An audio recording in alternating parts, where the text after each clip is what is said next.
ಮುಖಂಡರಾದ ಮಾಂತೇಶ್ ಒಪ್ಪಂದ್ರವರೇ, ಅದೇ ರೀತಿ ನಮ್ಮ ಹಿರಿಯ ಮುಖಂಡರಾದ ಹಿರಣ್ಣ ಬಿಸಿರೊಟ್ಟಿ ಅವರೇ ಹಾಗೂ ನಿಂಗನಗೌಡ ಪಾಟೀಲ್ ಅವರೇ ಹಾಗೂ ನಡಗೌಡರವರೇ, ಈ ಸಂದರ್ಭದಲ್ಲಿ ಆಗಮಿಸಿರ್ತಕ್ಕಂಥ ಎಲ್ಲ ನಮ್ಮ ಸಮಾಜದ ಬಾಂಧವರನ್ನ ಈ ಒಂದು ಸುದ್ದಿಗೋಷ್ಠಿಗೆ ಪೂರ್ವಕವಾಗಿ ಸ್ವಾಗತವನ್ನು ಬಯಸ್ತಾ, ಅದೇ ರೀತಿ ಎಲ್ಲ ನಮ್ಮ ಆತ್ಮೀಯ ಮಾಧ್ಯಮ ಮಿತ್ರರನ್ನು ಕೂಡ ಈ ಸಂದರ್ಭದಲ್ಲಿ ಪೂರ್ವಕವಾಗಿ ಸ್ವಾಗತವನ್ನು ಬಯಸ್ತಾ, ಇನ್ನು ಮುಂದೆ ಶ್ರೀಗಳು ಈ ಸುದ್ದಿಗೋಷ್ಠಿಯನ್ನು ನಡೆಸಿಕೊಡ್ಬೇಕಂತ ಅವ್ರು ಕೇಳ್ಕೊಳ್ತೀವಿ.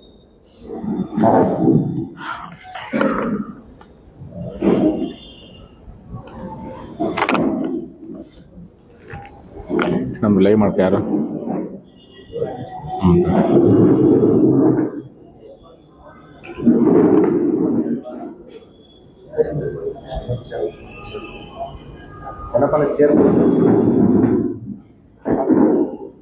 ಯಾರು ಲೈವ್ ಮಾಡ ನಿಮಗೆಲ್ಲ ಲೈವ್ ಮಾಡ ಲೈವ್ ಪ್ರಾಪರ್ ಜೊತೆ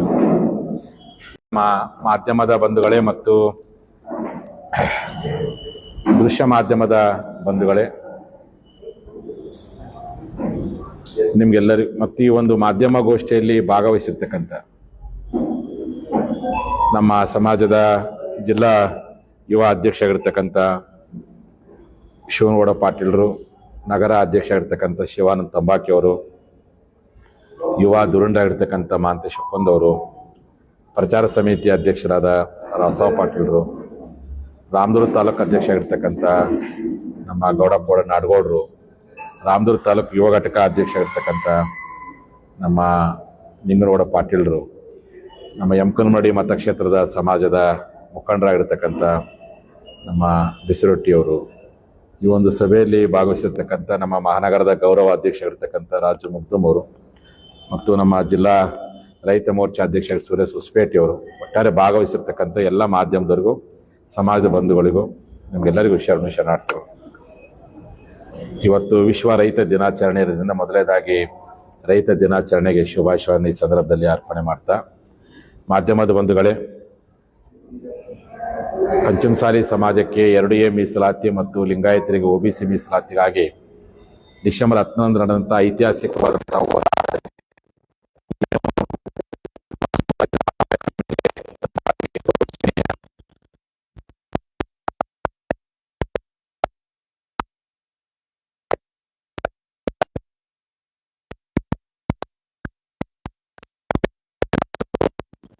ಮಾಡಿದ್ರು. ಅದಾದ ನಂತರ ಅವರ ಮಾತಿಗೂ ನಮ್ಮ ಸರ್ಕಾರ ಹೋಗೊಡ್ಲಿಲ್ಲ. ಅದಾದ ನಂತರ ಧರಣಿ ಸತ್ಯಾಗ್ರಹವನ್ನು ಮಾಡಿದ್ವಿ. ಧರಣಿ ಸತ್ಯಾಗ್ರಹವನ್ನು 4 ದಿನಗಳವರೆಗೂ ಮಾಡಿದ್ರು. ಯಾವೊಬ್ಬ ಜನಪ್ರತಿನಿಧಿ ಸಹ ಆ ಬಗ್ಗೆ ವಿಚಾರ ಮಾಡ್ಲಿಕ್ಕೆ ಬರಲಿಲ್ಲ. ಇದೆಲ್ಲವನ್ನು ಮನಗೊಂಡ್ಬಿಟ್ಟೆ ಇನ್ನು ಧರಣಿ ಸತ್ಯಾಗ್ರಹವನ್ನು ತಾತ್ಕಾಲಿಕವಾಗಿ ಮುಂದೂಡಿ ಆ ಧರಣಿ ಸತ್ಯಾಗ್ರಹಕ್ಕೆ ಅಲ್ಪ ವಿರಾಮವನ್ನು ನೀಡಿಬಿಟ್ಟು, ಇನ್ನು ನಾವು ಜನರು ಏನು ಸಾವು ನೋವು ಮತ್ತು ನೊಂದ್ಕೊಂಡಿದ್ದಾರೆ ಅವರಿಗೆ ಒಂದು ಆತ್ಮಸ್ಥೈರ್ಯವನ್ನು ತುಂಬಬೇಕನ್ನೋ ಉದ್ದೇಶಕ್ಕೋಸ್ಕರವಾಗಿ ಇವತ್ತು ಕರ್ನಾಟಕ ರಾಜ್ಯಾದ್ಯಂತ ಇರ್ತಕ್ಕಂಥ ಎಲ್ಲೆಲ್ಲಿ ನಮ್ಮ ಸಮಾಜದವ್ರ ಮೇಲೆ ಸುಮಾರು 1000ಕ್ಕಿಂತ ಹೆಚ್ಚು ಜನರಿಗೆ ಲಾಠಿ ಏಟು ಬೂಟಿನ ಏಟು ಬಂದಿದೆ. ಅದರಲ್ಲಿ ಸುಮಾರು 200ಕ್ಕಿಂತ ಹೆಚ್ಚು ಜನರಿಗೆ ಕೈಕಾಲು ಮುರಿದು ತಲೆ ಹೊಡೆದಿದೆ.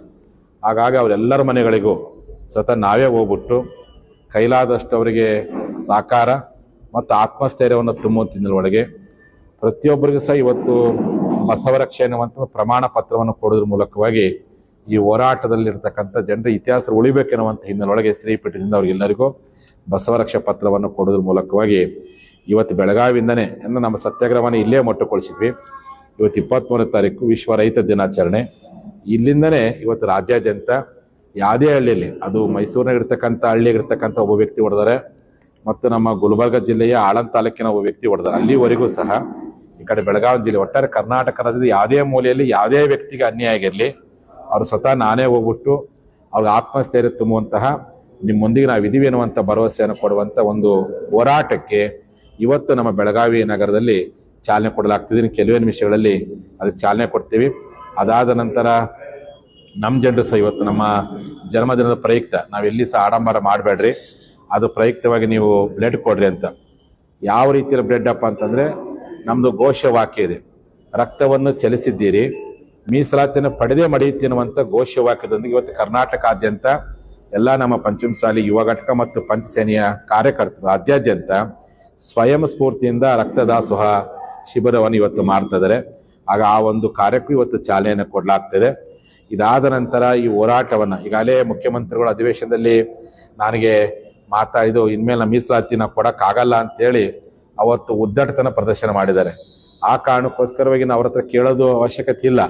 ಅದು ಜನರ ಬಳಿಗೆ ಹೋಗ್ತೀನಿ, ಪ್ರತಿ ಗ್ರಾಮಕ್ಕೆ ಹೋಗ್ತೀನಿ, ಪ್ರತಿ ಗ್ರಾಮದಲ್ಲಿ ಸಂವಾದ, ಪ್ರತಿ ಗ್ರಾಮದಲ್ಲಿ ಸಂಧಾನ, ಪ್ರತಿ ಗ್ರಾಮದಲ್ಲಿ ಸಂಘರ್ಷ, ಸಂಧಾನ, ಸಂವಾದ, ಸಂಘರ್ಷ ಮೂಲಕವಾಗಿ ಪ್ರತಿ ಗ್ರಾಮ ಸಭೆಗಳನ್ನು ಮಾಡ್ತೀವಿ. ಮುಂದಿನ ವಿಧಾನಸಭೆಗೆ ಪ್ರತಿ ಪಂಚಮಸಾಲಿಗಳು ವಾಸ ಮಾಡೋದು ಗ್ರಾಮ ಸಭೆಗಳು ಒಂದು ಉತ್ತರವನ್ನು ಕೊಡಬೇಕು. ಆ ವಿಧಾನಸಭೆಗೆ ಏನು ಹೇಳ್ಬೇಕು, ಏನು ನಿರ್ಧಾರ ತೆಗಿಬೇಕು ಅನ್ನೋದ ಪ್ರತಿ ಗ್ರಾಮ ಸಭೆಗೆ ಹೋಗ್ತೀನಿ. ಇಡೀ ಕರ್ನಾಟಕದಲ್ಲಿರ್ತಕ್ಕಂಥ ಎಲ್ಲ ಪಂಚಮಸಾಲಿ, ಗೌಡ ಲಿಂಗಾಯತರ, ಮಲೆಗೌಡ, ದೀಕ್ಷಾ ಲಿಂಗಾಯತ ವಾಸ ಮಾಡೋದು ಎಲ್ಲ ಹಳ್ಳಿಗೆ ಹೋಗ್ತೀನಿ. ಪ್ರತಿ ಹಳ್ಳಿ ಗ್ರಾಮ ಸಭೆಗಳು ಮಾಡಿ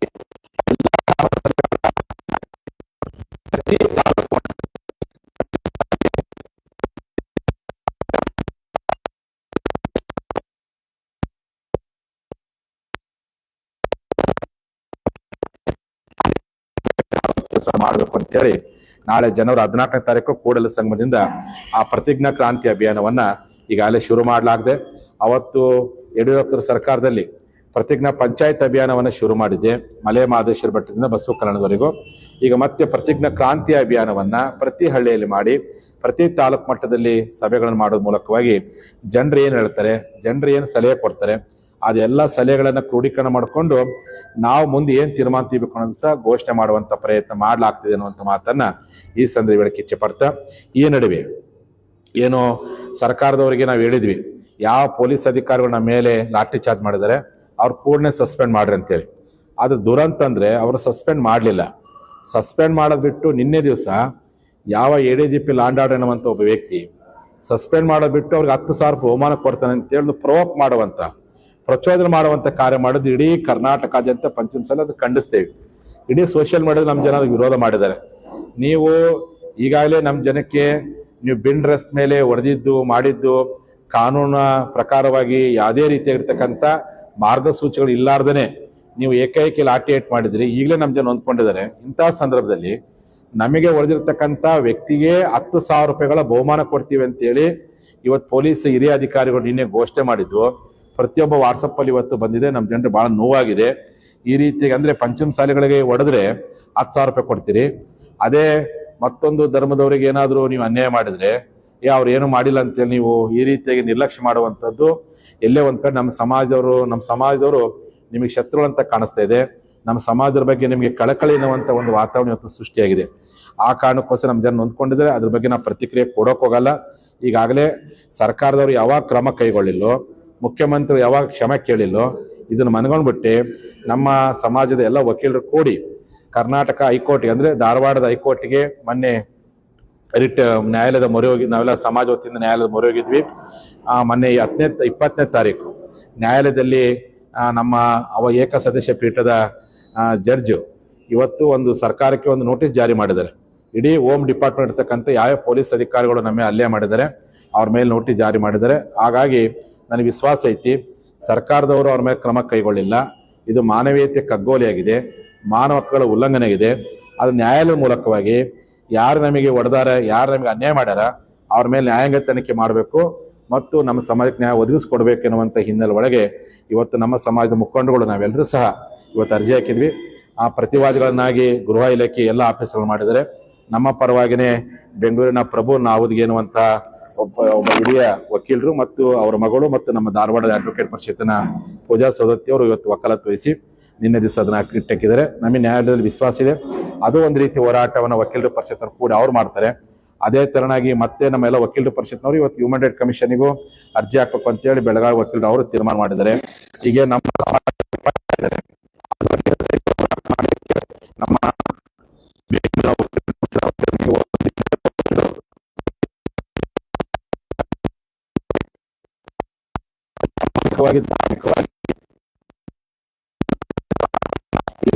ಇಚ್ಛೆ ಪಡ್ತಾರೆ. ಒಟ್ಟಾರೆ ಸರ್ಕಾರದವರು ಏನೇ ದೌರ್ಜನ್ಯ, ಏನೇ ದಬ್ಬಾಳಿಕೆ ಮಾಡಿದ್ರು ಪಂಚಮಸಾಲಿ ಹೋರಾಟ ಇದುವರೆಗೂ ಶಾಂತಿಯುತವಾಗಿತ್ತು. ಕ್ರಾಂತಿಯುತ ಹೋರಾಟವನ್ನ ನಿರಂತರ ಮಾಡ್ತೀವಿ ಅನ್ನುವಂಥ ಮಾತನ್ನ ಮಾಧ್ಯಮದ ಮೂಲಕವೇ ನಾಡಿನ ಜನರಿಗೆ ಹೇಳಕ್ಕೆ ಇಚ್ಛೆ ಪಡ್ತೀವಿ.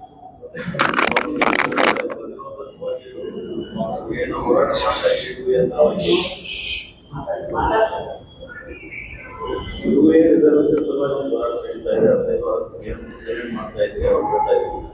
ಈ ಇನ್ನೊಂದು ಘಟನೆಗಳ ಸಮಾಜಕ್ಕೆ ಸಂಬಂಧಪಟ್ಟಾಗ ನಾವು ಗುರುವಾರ ಅಧಿವೇಶನ ನಡೀತಾ ಇರುವಾಗ ನಿಮ್ಮ ಸಮಾಜದ ಒಬ್ಬ ಸಚಿವರು ಕೆಂಪರಿಗೆ ಕಟ್ಟಡಗಳು ಸಾಕಷ್ಟು ಜನ ಬೇರೆ ಕಡೆಯಿಂದ ಸರ್ಕಾರ ಮಟ್ಟದಲ್ಲಿ ನಡೀತಾ ಇದೆ, ರಾಜಕೀಯ ನಡೀತಾ ಇದೆ. ನಿಮ್ಮ ರಿಸರ್ವೇಶನ್ಗೆ ಸಪೋರ್ಟ್ ಮಾಡಿದವರು ಎಲ್ಲ ರೀತಿಯಲ್ಲೂ ಸಪೋರ್ಟ್ ಮಾಡಿದವರು. ಈಗ ನಿಮ್ಮ ಸಮಾಜದ ಮುಖಂಡರಾಗಿರ್ಬೋದು, ಯಾವುದೋ ಹೋರಾಟ ಇಲ್ಲ, ಯಾವುದೋ ಪ್ರತಿಭಟನೆ ಇಲ್ಲ, ಯಾವುದೋ ಇಲ್ಲ. ನಮ್ಮ ಸಮಾಜದವರು ನಮ್ಮ ಪದಾಧಿಕಾರಿಗಳು ತಾಯ ಮಟ್ಟದಲ್ಲಿ ಪ್ರತಿಭಟನೆ ಮಾಡಿದ್ದಾರೆ, ಖಂಡನೆ ಮಾಡಿದ್ದಾರೆ. ಸ್ವತಃ ನಾನು ಸಹ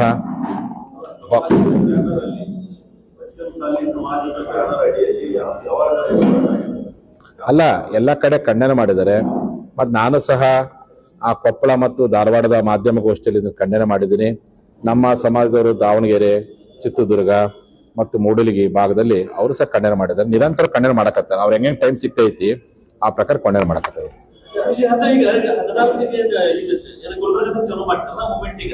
ಅಂದ್ರೆ ಸಂಕ್ರಾಂತಿ ಹಬ್ಬ ಐತೆ ಅವತ್ತು. ಈಗೇನು ಸರ್ಕಾರದವರು ಮೀಸಲಾತಿ ಕೊಡಕ್ಕಾಗಲ್ಲ ಅಂತ ಹೇಳಿದ ಮೇಲೆ ಈಗ ಜನರ ಹತ್ರ ಹೋಗಿ ಜನರ ಭಾವನೆಗಳನ್ನ ಅರ್ಥ ಮಾಡ್ಕೊಂಡು ಅಲ್ಲಿ ಸಂವಾದ, ಸಂಧಾನ, ಸಂಘರ್ಷ ಈ ಮೂಲಕ ಅವ್ರು ಚರ್ಚೆ ಮಾಡ್ಕೊಂಡು ಎಲ್ಲಾ ಗ್ರಾಮಗಳ ಅಡ್ಡಾಡಿ ಕೊನೆಗೆ ಯಾವ ರೀತಿ ಹೋರಾಟ ಮಾಡ್ಬೇಕು ಅನ್ನೋದನ್ನ ಸಹ ಹಳ್ಳಿಗಳಲ್ಲಿ ಹೋರಾಟ ಮಾಡ್ತೀನಿ. ಆಮೇಲೆ ತಾಲೂಕ್ ಮಟ್ಟದಲ್ಲಿ ಸಮಾವೇಶ ಮಾಡ್ತೀನಿ, ಪ್ರತಿಜ್ಞಾ ಕ್ರಾಂತಿ ಅಭಿಯಾನ ಅಂತೇಳಿ. ಅದೆಲ್ಲ ಮಾಡಿದ್ಮೇಲೆ ಒಂದ್ ನಿರ್ಧಾರಕ್ಕೆ ನಾವೆಲ್ಲ ಕೂಡಿ ಬರ್ತೇವೆ. ಅಂದ್ರೆ ಈಗ ಸರ್ಕಾರದ ಮೀಸಲಾತಿ ಕೊಡಕಾಲ ಸ್ಪಷ್ಟವಾಗಿ ಹೇಳ್ಬಿಟ್ಟಿದ್ದಾರೆ. ಆ ಹಿನ್ನೆಲೆ ಒಳಗೆ ಮೊನ್ನೆ ನಮ್ಮ ಸಮಾಜದ ಕಾಂಗ್ರೆಸ್ ಶಾಸಕರು ಸಿಎಂ ಮೀಟಿಂಗ್ ಕರೀತಾರೆ ಅಂತೇಳಿ ಮಾತಾಡಿದ್ರು. ಆ ಮೀಟಿಂಗು ಕರೀಲಿಲ್ಲ ಅವರು. ಆ ಮೀಟಿಂಗ್ ಕರೀದು ಏನಾರ ಒಂದು ನಮ್ಮ ಪರವ ಮಾತಾಡ್ತಾನೆ ಭರವಸೆ ಇತ್ತು. ನಿಮ್ಮೆಲ್ಲ ಮಾಧ್ಯಮದವ್ರು ಹೇಳಿದ್ರು 21ನೇ ತಾರೀಕಿಗೆ ಮೀಟಿಂಗ್ ಕರಿತೀವಿ ಅಂತ ಸಿಎಂ ನಿಮ್ ಪೇಪರ್ನ ಬಂದಿತ್ತು, ಹೇಳಿದ್ರು. ಆ ಮೀಟಿಂಗ್ ಕರೆದಿಲ್ಲ. ಆ ಕಾರಣಕ್ಕೋಸ್ಕರವಾಗಿ ಸರ್ಕಾರ ನಿರ್ಲಕ್ಷ್ಯ ಮಾಡ್ತಿದೆ.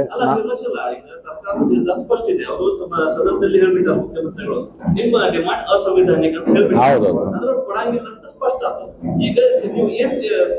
ಅಲ್ರಿ, ಅವರು ಹೇಳುವಂತದ್ದು ಆ ಸಂವಿಧಾನ ಕೇಳ್ಬಿಟ್ಟಲ್ಲ. ಮುಖ್ಯಮಂತ್ರಿಗಳು ಒಂದು ಜನಾಂಗದ ಹೋರಾಟವನ್ನ ಆ ಸಂವಿಧಾನ ಅಂತ ಹೇಳ್ತಕ್ಕಂಥ ಹೇಳಿಕೆ ಆ ಸಂವಿಧಾನ. ನಮ್ಮ ಸಮಾಜ ಆಲ್ರೆಡಿ ತರಡ್ಬಿ ಒಳಗಿದೆ. ತರಡ್ಬಿ ಇರ್ತಕ್ಕಂಥ ಸಮಾಜ 2A ಕೇಳಕತ್ತೇವಿ, ಶಿಫ್ಟಿಂಗ್ ಮಾಡಕತ್ತೇವಿ. ಮತ್ ತರಡ್ಬಿ ಇದ್ದದ್ದು ಆ ಸಂವಿಧಾನ ನಮ್ನ ಯಾಕೆ ಸಭೆ ಕರಿಬೇಕಾಗಿತ್ತು, ಯಾಕೆ ಮನುಷ್ಯನ ಕರಿಬೇಕಾಗಿತ್ತು, ನಿಮ್ಗೆಲ್ಲ ಅವತ್ತು ಮಾಧ್ಯಮದಲ್ಲಿ ಹೇಳ್ಬಿಟ್ಟಿದ್ದಾನೆ. ಹಾಗಾಗಿ ಅವ್ರ ವಿಷಯ ನ್ಯಾಯ ಸಿಗಲ್ಲ ಅಂತ ಅನ್ಕೊಂಡ್ಬಿಟ್ಟೇವಿ. ಆದ್ರೆ ನಾವು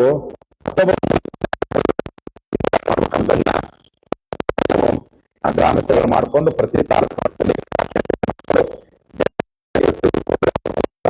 ಹೋರಾಟವನ್ನು ಹಿಂಗ್ ಮಾಡ್ಬೇಕಂತೇಳಿ ಘೋಷಣೆ ಮಾಡ್ತೀವಿ.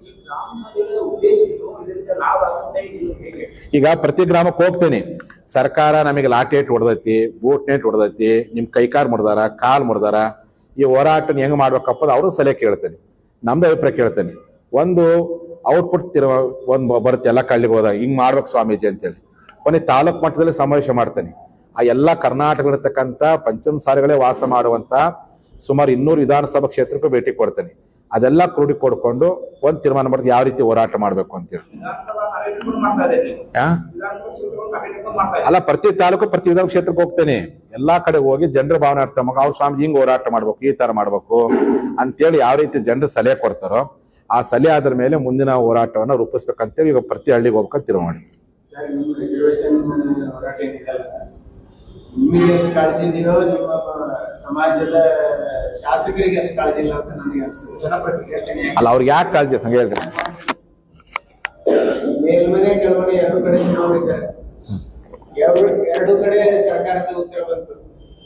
ಹಾಗಾಗಿ ಬ್ಯಾಕ್ವರ್ಡ್ ಕ್ಲಾಸ್ ಕಮಿಷನ್ ರೆಫರೆನ್ಸ್ ಇತ್ತು, ಸುಪ್ರೀಂ ಕೋರ್ಟ್ ಜಜ್ಮೆಂಟ್ ರೆಫರೆನ್ಸ್ ಇತ್ತು, ಮತ್ತು ಬೊಮ್ಮಾಯಿ ಗವರ್ಮೆಂಟ್ ಅಫಿಡೇವಿಟ್ ರೆಫರೆನ್ಸ್ ಇತ್ತು. ನಿಮ್ಮ ಯಾವ MLA MLC ಅದಕ್ಕೆ ನೋಟೆ ಮಾಡಿದ್ರು, ಅವರು ಸುಮ್ಮನೆ ಇದ್ರು. ನೀವು ಹೊರಗಡೆ ಓಡಾಡಿ ಪಾಪ ನೀವು ಯುವಕರಿದ್ದೀರಿ, ನೀವು ಸರಿಸ್ತಾ ಇದ್ರಿ, ಅವರು ಕಮ್ಯುನಿಟಿ ತೆಗೆದುಕೊಂಡ್ರೆ ಅವ್ರು ಏನ್ ಮಾಡ್ತಾ ಇದ್ದಾರೆ? ಅಲ್ಲ, ಒಂದು ಸಮಾಧಾನ ಕೇಳ್ತೀರಾ? ನೀವು ಅವ್ರು ಮೀಟಿಂಗ್ ಕರೀತೀರಾ, ಅವ್ರು ಕೇಳ್ತೀರಾ ಯಾಕೆ ತಗೊಂಡಿಲ್ಲ ಅಂತ? ಒಂದು ಸಮಾಧಾನ ಏನಪ್ಪ ಅಂದ್ರೆ ಬೊಟ್ಟೆಗೆ ಇದು ಬಹುಶಃ ಇದು ನಮ್ಮ ಸ್ವತಂತ್ರ ಬಂದು 76-7ನೇ ವರ್ಷದ ಕಾಣುತ್ತೆ. ಈ ವಿಧಾನಸೌಧ ಸ್ಥಾಪನೆಗೆ ಒಂದು 75 ವರ್ಷ ಆಗಿರ್ಬೇಕು ಕಾಣುತ್ತೆ. ಇಡೀ ಕರ್ನಾಟಕದ ವಿಧಾನಸಭಾ ಅಧಿವೇಶನದಲ್ಲಿ ನಮ್ಮ ಜನಾಂಗದ ಬಗ್ಗೆ ಯಾರೊಬ್ಬರು ಧ್ವನಿ ಎತ್ತಿದ್ದಿಲ್ಲ. ಫಸ್ಟ್ ಧ್ವನಿ ಎತ್ತಿದವ್ರು ಯಾರು? ಬಸವನಗುಡಿ ಪಾಟೀಲ್ ಯತ್ನಾಳರು. ಆ ಧ್ವನಿ ಎತ್ತಿದ್ರೆ 5 ನಿಮಿಷ ಚರ್ಚೆ ಆಗ್ತಿತ್ತು. ಸ್ಪೀಕರ್ ಪರ್ಮಿಷನ್ ಕೊಡ್ತಿದ್ರು, CM ಉತ್ತರ ಕೊಡ್ತಿದ್ರು.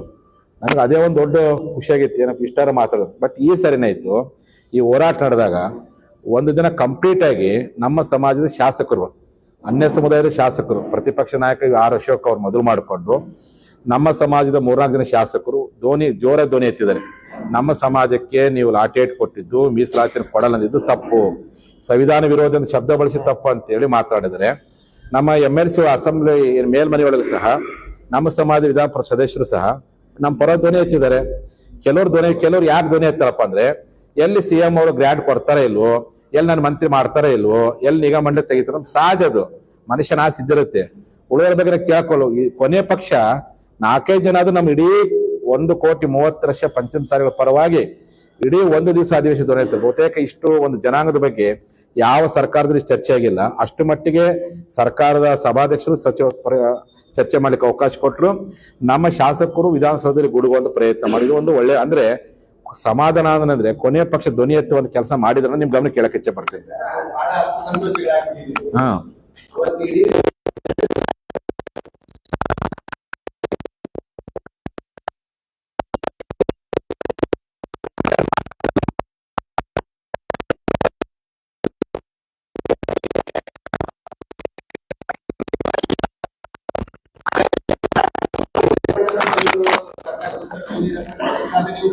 ಇಲ್ಲ ಅಂತ ಅಲ್ಲಿ ನನಗೆ ಗೊತ್ತಿಲ್ಲ.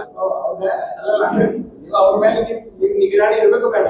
ನೀವು ಪಾಪ ಈ ಹುಡುಗರು ಕರ್ಕೊಂಡು ಹಳ್ಳಿ ಸುತ್ತಿ ನೀವು ಅಲ್ಲ ನೋಡ್ರಿ, ಈಗ CM ಗೆ ಗೊತ್ತಿಲ್ಲದೇನೆ ಎಲ್ಲ ಅವ್ರು ಎಷ್ಟು ಸುಳ್ಳು ಹೇಳಿದ್ರು. CM ಅವರು ನಮ್ಮ ಶಾಸಕರು ಮಾತಾಡಿದ್ರೆ ನನಗೆ ಗೊತ್ತಿರೋ ಪ್ರಕಾರ ಮಾತಾಡಿದ್ರೆ ಅಂತ ಅನ್ಕೊಂಡಿದ್ದೀನಿ. ಇಲ್ಲ ಮಾತಾಡಿದ್ರೆ ಬಟ್ ಅಲ್ಲ, ಅದಕ್ಕೆ ಶಾಸಕರುಗಳು ಧ್ವನಿ ಎತ್ತಿದ್ಮೇಲೆ ಅವ್ರು ಏನ್ ಮಾಡಿದ್ರು CM ಅವರು ಹೆಂಗಾರ ಎಲ್ಲ ನಮ್ಮರೆಲ್ಲ ಮಾತಾಡೋದು ಬಿಡ್ರಿ, ಯಾಕೆ ಅವ್ರಿಗೆ ಗೊತ್ತಿಲ್ಲ. ಅಲ್ಲೆಲ್ಲ ಕರೆಕ್ಟ್. ನಾನು ಹೇಳ್ತೇನೆ, ನನಗೆ ಗೊತ್ತಿರೋ ಪ್ರಕಾರ ನಮ್ಮ ಶಾಸಕರು 2D ಅಂಡರ್ಟೇಕ್ ಕೊಟ್ಟಿದ ಬಗ್ಗೆನೂ ಮಾತಾಡಿದ್ದಾರೆ.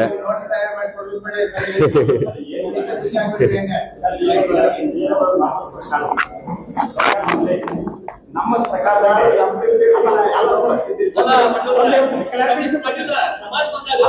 ಪಕ್ಷ ನಾವು ಎಲ್ಲರ ಮುಖ್ಯಮಂತ್ರಿ ವಿರುದ್ಧ ನಾವು ಧ್ವನಿ ಎತ್ತೀವಂದ್ರೆ ನನ್ನ ಮಂತ್ರಿ ಸ್ಥಾನ ಹೋಗ್ತೇವೆ. ಇದು ಒಂದು ಪ್ರಶ್ನೆ. ನಾನು ಏನಾರೇ ಮಾತಾಡಿದ್ರೆ ಸಮಾಜ ಪರವಾಗಿ ನನ್ನ ಸದಸ್ಯತ್ವ ಮುಂದೆ ಬರ್ತಕ್ಕಂತ ಒಂದು ಏನಾರೇ ಒಂದು ಟಿಕೆಟ್ ಕೊಡ್ತಾರೋ ಇಲ್ಲೋ ಅಲ್ಲ, ಇನ್ನು ಸಮಾಜ ಅಲ್ಲ, ಇನ್ನು ಸಮಾಜ ಅವ್ರನ್ನೆಲ್ಲ ಆಸೆ ಬರ್ತದೆ ಎಲ್ಲರೂ ಸಮಾಜ ಆಸೆ ಬಂದ ನಂತರ ಇವರೇ ಕೊಡ್ತಾರೆ ಎಲ್ಲ ಹೊಸ ನಾಯಕರು ತಯಾರು ಮಾಡ್ಬಿಡ್ತೇವೆ. ಈಗ ನಮ್ ಜನಕ್ಕೆ ಇಷ್ಟ ದಿನ ಯಾರು ಒರಿಜಿನಲ್ಲು ಯಾರು ನಿಜವಾದ ಹೋರಾಟಗಾರ ಅಂತ ಗೊತ್ತಿಲ್ಲ. ಈಗ ಮೊನ್ನೆ ಡಿಸೆಂಬರ್ 10 ಹೋರಾಟದಲ್ಲಿ ಎಲ್ಲರ ಮುಖವಾಡಗಳು ಗೊತ್ತಾಯ್ತು. ಅದಕ್ಕೆ ಏನ್ ಮಾಡಕತ್ ಯಾರು ಹೊಡೆದ, ಈಗ ಅವ್ರು ಏನ್ ಮಾಡಕತ್ ನೋಡ್ರಿ, ಯಾರು ಯಾವ ಲಾಠಿ ಏಟ್ ಹೋಗಿರ್ತಾರೆ ಅದಕ್ಕೆ ನಾವ್ ಏನ್ ಮಾಡಿ ಗೊತ್ತ, ಎಲ್ಲರಿವರೆಗೆ ಬಸವರಕ್ಷ ಅಂತೇಳಿ ಪ್ರಮಾಣ ಪತ್ರ ಕೊಟ್ಟು ಅದಕ್ಕೆ ಅವ್ರ ಮೇಲೆ ನಾನೇ ಹೊಟ್ಟೆನಿಗ ಅವ್ರಿಗೆ ಹೋಗಿ ಪ್ರಶಸ್ತಿ ಕೊಡಕತ್ತೇನೆ. ಪಂಚಮಸಾಲಿ ವೀರರು ಅಂತ ಪ್ರಶಸ್ತಿ ಕೊಟ್ಟು ಅವರಿಗೆ ಗೌರವ ಕೊಟ್ಟು ಅವ್ರ ಕಷ್ಟದಲ್ಲಿ ಭಾಗವಹಿಸಕತ್ತೆ.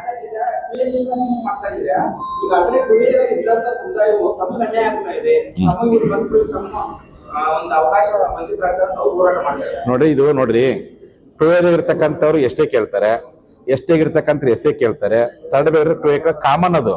ನಾವ್ ಬರೋದು ಅವ್ರಿಗೆ ಅನ್ಯಾಯ, ಅವ್ರು ಬರೋದು ತಪ್ಪಿಲ್ಲ. ನಮ್ಮ ಅಕ್ಕ ನಾವ್ ಕೇಳ್ತೇವೆ. ಈಗ ಮೇಲ್ವರ್ಗದ ಸಮುದಾಯಗಳು ಇವತ್ತು ಮೀಸಾದ ಕೇಳಕತ್ತ, ಹಂಗ್ ಕೇಳ್ಬೇಡ ತಪ್ಪಿಲ್ಲ. ಮೇಲ್ವರ್ಗದ್ರು ಬಂದ್ರೆ ಇವತ್ತು ತಪ್ಪಾಗುತ್ತೆ ಅಂತೇಳಿ ನಾವು ಥರ್ಡ್ ಬೇಗದೇವಿ, ನಾವು 2A ಕೇಳಕತ್ತೀವಿ. 2Aದಾಗಿರ್ತಕ್ಕಂಥವ್ರು ಎಷ್ಟು ಕೇಳಕತ್ತಾರ, ಎಷ್ಟು ಹೋಗಿರ್ತಕ್ಕಂಥವ್ರು ಮೀಸಲಾತಿ ಹೆಚ್ಚಳ ಮಾಡಕತ್ತಾರ. ಕೇಳುವಂತ ಹಕ್ಕನ್ನ ಪ್ರಜಾಪ್ರಭುತ್ವ ಎಲ್ಲರಿಗೂ ಕೊಟ್ಟಾರೆ. ಬ್ಯಾಡ ಅಂತ ಹೇಳುವಂತ ಅಧಿಕಾರ ಯಾರಿಗಿಲ್ಲ. ಅವ್ರಿಗೆ ಇಷ್ಟ ಇಲ್ಲಪ್ಪ ಕೋಟಿಗಳು ಯಾರು ಬೇಡ ಅಂತಾರೆ. ಆದ್ರೆ ಈ ಸಮುದಾಯದವರೇ ಕೇಳಿಸೋದು ಯಾಕೆ ವಿರೋಧ ಮಾಡಿದ್ರು? ಯಡಿಯೂರಪ್ಪನವ್ರು ಕೊಟ್ಟ ಯಾಕೆ ವಿರೋಧ ಮಾಡ್ಲಿಲ್ಲ? ಜಗದೀಶ್ ಶೆಟ್ಟರ್ ಕೊಟ್ಟ ಯಾಕೆ ವಿರೋಧ ಮಾಡ್ಲಿಲ್ಲ? ಧರ್ಮಸಿಂಗ್ ಅವ್ರು ಕೊಟ್ಟ ಯಾಕೆ ವಿರೋಧ ಮಾಡ್ಲಿಲ್ಲ? ಇನ್ನು ವೀರಪ್ಪ ಮೊಯ್ಲಿ ಕೊಟ್ಟ ಯಾಕೆ ವಿರೋಧ ಮಾಡ್ಲಿಲ್ಲ? ಅವತ್ತು ಅನೇಕ ಮೇಲ್ವರ್ಗದಲ್ಲಿರ್ತಕ್ಕಂಥ ಸಮುದಾಯಗಳನ್ನ ಶಿಕ್ಷಣ ಮತ್ತು ಸಾಮಾಜಿಕ ಹಿಂದುಳಿಕೆ ಆಧಾರದ ಮೇಲೆ ಅನೇಕ 2A ಕೊಟ್ರು. ಅವಾಗ ಯಾರು ವಿರೋಧ ಮಾಡಿರ್ತಕ್ಕಂಥವ್ರು ಪಂಚಮಸಾಲಿಗಳಿಗೆ ಕೊಡೋ ಟೈಮ್ನಲ್ಲಿ ವಿರೋಧ ಮಾಡುವಂಥದ್ದು ಸರಿ. ಅವರೆಲ್ಲ ನಮ್ಮ ಸೋದರ ಕುಮ್ಮಕ್ಕು ಒಂದ್ ಟೀಮ್ ಐತಿ ಬೆಂಗಳೂರಿನಾಗ, ಪಂಚಮಸಾಲಿ ಗಾಂಧಿ ಸರ್ಕಾರ ಇಲ್ಲಿ ಬಂದು ಮಾತಾಡ್ಸೋದು, ನಮ್ಮ ರಾಜಕಾರಣ ಕೈ ಕಡಿತಿದ್ ಕಾಲ ಎದುರಿಸೋದು ಇವು ಹಳೆ ಡೈಲಾಗ್ ಕೇಳಿ ಸಾಕಾಗೈತಿ. ಅದಕ್ಕೆ ನಮ್ಮ ಮರಲ್ಲಿ ಕೇಳಿದ್ರು, ನೀವು ಕೈ ಕಡಿದ್ರೆ ಕೈ ಕಡಿಯುವಂತ ಕೈಗಳನ್ನ ಕೈ ಎತ್ತಿ ತುತ್ತು ಕೊಡ್ತೇವೆ ಅಂತ ಹೇಳಿ ನಾವು ಬರ್ರಿ ಅಂತ. ಆ ರೀತಿಯಾಗಿ ಇದು ನಾನು ಯಾವಾಗ ಪಾದಯಾತ್ರೆ ಶುರು ಮಾಡಿದ್ನಲ್ಲ ಅವಾಗ ಒಂದು ಟೀಮ್ ಇತ್ತು ಬೆಂಗಳೂರಿನಾಗ, ಅರ್ಜಿ ಕೊಡೋ ಡೂಪ್ಲಿಕೇಟ್ ಅರ್ಜಿವಲ್ಲ, ಅವೇನು ಒರಿಜಿನಲ್ ಎಲ್ಲ ಸ್ವಯಂ ಘೋಷಿತ ಅರ್ಜಿ ಹೋಗಿ ಕೊಡೋದು, ಅವ್ರು ಬಂದು ಗಾಂಧಿ ಸರ್ ಪ್ರತಿಭಟನೆ ಮಾಡೋದು, ನಮ್ಮ ಜನಕ್ಕೆ ಭಯ ಒಡ್ಡೋದು, ನಮ್ಮ ರಾಜಕಾರಣಿಗಳಿಗೆ ನೀವೇನೋ 2A ಕೇಳೋದು ನಿಮ್ಗೆ ಸೋಲಿಸ್ತೀವಿ ಎದುರಿಸೋದು, ಇವಾಗ ಕಾಮನ್ ಮಾಡ್ಕೊಂತ ಬಂದಾರ. ಬಟ್ ಅವ್ರು ಯಾವ ಜಾತಿ ಜನಾಂಗದ ನಮ್ಗೆ ಇರೋದಿಲ್ಲ. ಆ ಜಾತಿ ಜನಾಂಗದ ಹೆಸರು ಹೇಳ್ಕೊಂಡು ಕೆಲವು ಲೀಡರ್ಗಳು ಈ ಕೆಲವು ಮಾಡ್ತಿರಲ್ಲ, ಈ ಗಡಿ ವಿವಾದ ನೆಪದಲ್ಲಿ ಏನ್ ಕೆಲವು ನಾಟಕ ಮಾಡ್ತಾರೋ ಹಂಗೆ ಕೆಲವರು ರಾಜಕಾರಣಿಗಳು ಆಯಾ ದುರ್ಬಲ ಜನಾಂಗದ ಹೆಸರು ಹೇಳ್ಕೊಂಡು ನಮ್ಮ ಜನಾಂಗದ ಹೋರಾಟಕ್ಕೆ ಪ್ರಯತ್ನ ಮಾಡಕತ್ತ ಹೊರತು ಕರ್ನಾಟಕ ಇರ್ತಕ್ಕಂಥ ಯಾವ ಜಾತಿ ಸಮುದಾಯದ ನಮ್ಗೆ ಇವತ್ತು ವಿರೋಧ ಮಾಡಿ ಎಲ್ಲರೂ ನಾವು ಹೋದಾಗ ಪಾದಯಾತ್ರೆ ಬೆಂಬಲ ಕೊಟ್ಟಾರೆ, ಸಹಕಾರ ಕೊಟ್ಟಾರೆ. ನೀವು ಬರ್ರಿ, ಸ್ವತಃ ಮೊನ್ನೆ ಈಡಿಗ ಸಮಾಜ ಗುರುಗಳು ನಾವು ಟೂದಪ್ಪ ನೀವು ಬಂದು ತಪ್ಪೇನಿಲ್ಲ, ನಾವ್ ಎಷ್ಟೇ ಕೇಳಕತ್ತೇವೆ. ಈ ದೇಶದ ಪ್ರಜಾಪ್ರಭುತ್ವ ಕೇಳ್ತಾರೆ. 1995ನೇ ಇಸ್ವಿಯ ಬ್ಯಾಕ್ವರ್ಡ್ ಕ್ಲಾಸ್ ಕಮಿಷನ್ ಏನ್ ಹೇಳುತ್ತೆ, ಪ್ರತಿ 10 ವರ್ಷಕ್ಕೊಮ್ಮೆ ಯಾರು ಫಲಾನುಭವಿಗಳಿರ್ತಾರೆ ರಿವೈಸ್ ಮಾಡ್ರಿ, ಮತ್ತೊಬ್ರು ಅವಕಾಶ ಕೊಡುತ್ತೆ. ಅದನ್ನ ಯಾರು ಇವತ್ತು ಮಾಡಿಲ್ಲ, ಕೇಳೋ ಅವಕಾಶ ಐತಿ. ಗೊತ್ತಿಲ್ಲ ಅಂತೇನಿಲ್ಲ. ಒಂದು Karnataka backward class commission report 10 ವರ್ಷದಿಂದ ಪೆಂಡಿಂಗ್ ಇದೆ, ಮಾಡಿಲ್ಲ. ಅದ್ರಾಗ ಏನಿದೆ ಅನ್ನೋದು ಗೊತ್ತಿಲ್ಲ. ಸುಳ್ಳು ಲೀಕ್ ಆಗಿದ್ ಸುದ್ದಿ ನಾವು ತಪ್ಪಲ್ಬೇಡ, ನಾವು ಮಾತಾಡಿಲ್ಲ. ಎರಡನೇದು ಸುಪ್ರೀಂ ಕೋರ್ಟ್ ಜಡ್ಜ್ಮೆಂಟ್ ಮೊನ್ನೆ ಬಂದ ಮೇಲೆ ಒಳ ಮೀಸಲಾತಿ ವರ್ಗೀಕರಣ ಮಾಡೋದಾದ್ರೆ SC/ST and backward class commission report ಮೇಲೆ ಮಾಡಬೇಕಂತಿದೆ. ಅದರಲ್ಲಿ 15 ವರ್ಷ ಆಗಿರ್ಬೋದು SC/ST ಕಮಿಷನ್. ಈ 3 ಕಮಿಷನ್ಗಳ ವರದಿ ಬರಲಾರ್ದೆ ರಾಜ್ಯ ಸರ್ಕಾರ ಆಗ್ಲಿ ಕೇಂದ್ರ ಸರ್ಕಾರ ಆಗ್ಲಿ ಗವರ್ಮೆಂಟ್ ಆರ್ಡರ್ ಕೊಡ್ಲಿಕ್ಕೆ ಬರೋದಿಲ್ಲ. ಮಹಾರಾಷ್ಟ್ರ ಜಡ್ಜ್ಮೆಂಟ್ ಅಲ್ಲಿ ಹಂಗೆ ಆಗಿದೆ. ಈ ಕಮಿಷನ್ಗಳ ವರದಿಯನ್ನ ಜಾರಿ ಮಾಡುವಂತ ನೀವು ಒತ್ತಾಯ ಮಾಡ್ತೀರಾ? 2022ನೇ ಇಸ್ವಿ ಡಿಸೆಂಬರ್ 21ನೇ ತಾರೀಕು ನಮ್ಮ ಪಂಚಮಸಾಲಿ ಸಮಾಜದ ಸಾಮಾಜಿಕ ಮತ್ತು ಆರ್ಥಿಕ ಶೈಕ್ಷಣಿಕ ಸಮೀಕ್ಷೆ ಆಯಿತು 18 ಜಿಲ್ಲೆಗಳಲ್ಲಿ. ಎಲ್ಲಿ ಪಂಚಮಸಾಲಿ ವಾಸ ಮಾಡುವಂತ ಜಿಲ್ಲೆ ವರದಿ ಆಗೈತಿ. ಅದ್ರ ಮಧ್ಯಂತರ ವರದಿಯನ್ನ ಅವತ್ತಿನ ಜಯಪ್ರಕಾಶ್ ಹೆಗಡೆ ಅವರು ಸನ್ಮಾನ್ಯ ಮುಖ್ಯಮಂತ್ರಿ ಬಂದು ಅವತ್ತು ವರದಿ ಕೊಟ್ಟಿದ್ದಾರೆ. ಆ ವರದಿ ಆಧಾರ ಮೇಲೆ ನಮಗೆ 2D ಅನ್ನೋ ಮೀಸಲಾತಿಯನ್ನ ಅದು ಹೊಸ ಪ್ರವರ್ಗ ಸೃಷ್ಟಿ ಮಾಡಿ ಕೊಟ್ಟಿದ್ದಾರೆ. ಅದನ್ನೇನಾಯ್ತು, ಸುಪ್ರೀಂ ಕೋರ್ಟ್ ಅಂಡರ್ಟೇಕ್ ಕೊಟ್ಟಿದ್ದಾರೆ. ಮುಂದಿನ ವಿಚಾರಣೆವರೆಗೂ ಅವರೇ ಮುಖ್ಯಮಂತ್ರಿ ಎಷ್ಟು ಸುಳ್ಳು ಹೇಳ್ಯಾರಪ್ಪ ಅಂದ್ರೆ, ಇದು ಸುಪ್ರೀಂ ಕೋರ್ಟ್ ಆದೇಶ ಆಗೈತಿ, ಸ್ಟೇ ಸಿಗೈತಿ. ಒಬ್ಬ ರಾಜ್ಯದ ಮುಖ್ಯಮಂತ್ರಿಗಳಾಗಿ ಅಡ್ವೊಕೇಟ್ ಆಗಿ ಇಷ್ಟು ಸುಳ್ಳು ಹೇಳಬಾರದು ಸಮಾಜಕ್ಕೆ. ನಾನು ಹೇಳ್ತೀನಿ, ಅದು ಸ್ಟೇ ಸಿಕ್ಕಿಲ್ಲ, ಆದೇಶ ಕೊಟ್ಟಿಲ್ಲ. ಅವ್ರು ಏನ್ ಕೊಟ್ಟರು, ಅಂಡರ್ಟೇಕ್ ಗೌರ್ಮೆಂಟ್ ಎಲೆಕ್ಷನ್ ಇತ್ತು, ಮುಂದಿನ ವಿಚಾರಣೆವರೆಗೂ ಈಗ ಮಾಡಿರ್ತಕ್ಕಂಥ ಆದೇಶಗಳನ್ನ ಪೆಂಡಿಂಗ್ ಇಡ್ತೇವೆ ಅಂತ ಹೇಳ್ಯಾರ. ಈ ಸರ್ಕಾರ ಬಂದ್ಮೇಲೆ ಅಲ್ಲಲ್ಲ, ಅದೇ ಆ ಮುಖ್ಯಮಂತ್ರಿ ನೋಡ್ರಿ, ಅವ್ರೇನೇ ಮಾಡಿರ್ಬೋದು, ಆಯ್ತು, ಅವ್ರು ಅನುಭವಿಸ್ಯಾರ, ಅವ್ರ ಏನ್ ಮಾಡಿದ್ರು ಅನುಭವಿಸ್ತಾರ. ಏನಿಲ್ಲ, ಅವ್ರು ಮಾಡಿ ಆ ಸರ್ಕಾರದ ಅನುಭವಿಸ್ತಾರ. ಅವರು 66 ಪದ 130 ಪದ ಕೊಡ್ತೇವೆ ಅಂತೇಳಿ ಈಗ ಇವ್ರು 130 ಕೊಂಡು ಇಲ್ಲ ಔಷಧಿ ಟೇಬಲ್ ಇಲ್ಲ.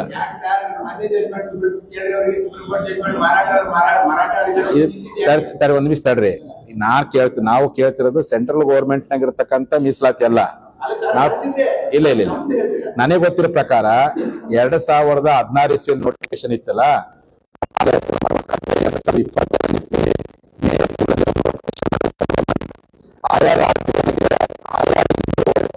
ಕೊಡುವಂತ ಅಧಿಕಾರ ಹೋಗುವಂತ ಅವಶ್ಯಕತೆ ಓಪನ್ ಆಗಿ ಪಬ್ಲಿಕ್ ಆಗಿ ಬರ್ಬೇಕಲ್ಲ, ನಮ್ಗೂ ಗೊತ್ತಿರೋದಲ್ಲ. ನಾನು ಹೇಳಿದ್ರೆ ಇವ್ರು ಬಂದು ಎರಡನೇದು, ಈಗ ಏನು 2-3 ಜಾತಿಗಳು ನಮ್ಗೆ SC ಮಾಡ್ರಿ ST ಮಾಡ್ರಿ ಅಂತ ಇತ್ತಲ್ಲ, ಅದಕ್ಕೆ national SC commission, state SC commission ಅವ್ರು ರಿಪೋರ್ಟ್ ಕೊಡ್ಬೇಕು. ಅವ್ರ ಕಮಿಷನ್ ರಿಪೋರ್ಟ್ ಕೊಟ್ಟಿಲ್ಲ. ಅಲ್ಲ, ಅವ್ರ ಏನೋ ಮಾಡ್ಕೊಬಿಡ್ರಿ, ನಾವು ಯಾಕೆ ಯಾಕೆ ಹೇಳ್ತಾ ಇದ್ದೀನಿ ಅಂದ್ರೆ, ಎಲ್ಲಾ ಜಜ್ಮೆಂಟ್ ಯಾಕೆ ಚೇಂಜ್ ಆಗ್ತದೆ ಅಂದ್ರೆ ಒಳ ಮೀಸಲಾತಿ ಜಜ್ಮೆಂಟ್ ಇಂದ ಚೇಂಜ್ ಆಗ್ತದೆ. ಅಲ್ಲ ನಾವು ಜನಗಣತಿ ಆಗಿಲ್ಲ, 2021ರಲ್ಲಿ ಆಗ್ಬಿಟ್ಟೆ, ಅದಾಗಿಲ್ಲ ಅಂತಂದ್ರೆ ಯಾವೂ ಮೀನಿಂಗ್ಲೆಸ್. ಅಲ್ಲ, ಅದಕ್ಕೆ ಹೇಳ್ತೇವಲ್ರಿ, ನಾ ಅದಕ್ಕೆ ಕಾನೂನು ಅಡೆತಡೆಗಳು ಏನೇ ಇರ್ಲಿ ಅದನ್ನ ನಿವಾರಿಸಿ ಸಂವಿಧಾನಬದ್ಧವಾಗಿ ಇಂಪೀರಿಯಲ್ ಡಾಟಾ ಕಲೆಕ್ಟ್ ಮಾಡ್ಕೊಂಡು ಮಾಡ್ರಿ. ಎಲ್ಲಾ ಸಮಯಕ್ಕೆ ನ್ಯಾಯ ಕೊಡ್ರಿ. ಯಾರ್ಯಾರು ಕೇಳಕತ್ತಾರೆ ಎಲ್ಲರಿಗೂ ನ್ಯಾಯ ಕೊಡ್ರಿ, ಯಾರು ಬೇಡ ಅಂತಾರ. ನಮ್ಮ ಆಗ್ರಹ ಅದೇ ಐತಿ. ಹೌದೌದು, ಮತ್ ನಾವ್ ಹಂಗ ಕೇಳಕತ್ತೀವಿ. ಈಗ ನೋಡ್ರಿ, ಈಗ ನೋಡ್ರಿ 2A ಮೀಸಲಾತಿ ಒಳಗೆ ಅನೇಕ ಸಮುದಾಯ ಸೇರಿಸಿದಲ್ಲ, ಯಾವ ಸಮುದಾಯಗಳಿಗೂ ರಿಪೋರ್ಟ್ ಪಡ್ಕೊಂಡು ಸೇರಿಸಿಲ್ಲ. ವಿತೌಟ್ ರಿಪೋರ್ಟ್ ಪಡ್ಕೊಂಡು ಎಲ್ಲಾ ಸಮುದಾಯ ಸೇರಿಸಿದ್ದಾರೆ, ಬಹುತೇಕ ಸಮುದಾಯಗಳಿಗೆ. ಬಟ್ ನಮ್ಮ ಸಮಾಜಕ್ಕೆ ಏನ್ ಮಾಡ್ಬಿಟ್ರು, ರಿಪೋರ್ಟ್ ಬೇಕು ಅಂತ. ಸುಪ್ರೀಂ ಕೋರ್ಟ್ ಆರ್ಡರ್ ಬಂದ ನಂತರ ಅದು ಹಿನ್ನೆಲೆ ಅದು ಚೇಂಜ್ ಆಗ್ಬಿಟ್ಟಿದೆ. ಅದಕ್ಕೆ ಹೇಳ್ತಾ ಇರೋದು ಅವರು. ಸುಪ್ರೀಂ ಕೋರ್ಟ್ ಆರ್ಡರ್ ಬಂದ ನಂತರ ಈಗ